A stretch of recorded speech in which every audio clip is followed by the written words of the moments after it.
નમસ્કાર. જંગલમાં જ્યારે ચિત્તો હરણની પાછળ દોડતો હોય છે ત્યારે હરણની સ્પીડ એ પ્રતિ કલાક 90 કિલોમીટરની હોય છે અને ચિત્તાની 60 કિલોમીટર પ્રતિ કલાક હોય છે. તોય છતાં એ હરણ પકડી જાય છે. કેમ? કારણ કે એ હરણ વારંવાર પાછળ ફરીને જુએ છે કે મારો શિકાર કેટલે છે અને અંતે એ પોતાનો જીવ ગુમાવી બેસે છે. તમે ગમે એટલું સારું બસો પણ કૂતરાથી વધારે સારું ના બચી શકો.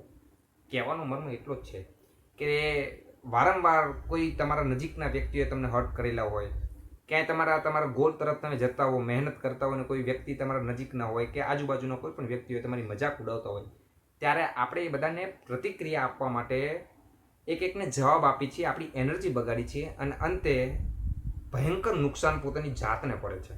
એટલા માટે ઓમ ઇગ્નોરાય નમઃ એ મંત્રને પોતાના જીવનમાં સાર્થક કરો. દરેક વ્યક્તિને ઇગ્નોર કરો, એક કેન્દ્ર પર ફોકસ કરો અને પરિણામ એ આવશે કે જ્યારે તમારી સફળતા ગુંજતી હશે ત્યારે એ બધાનો અવાજ દબાઈ ગયો હશે.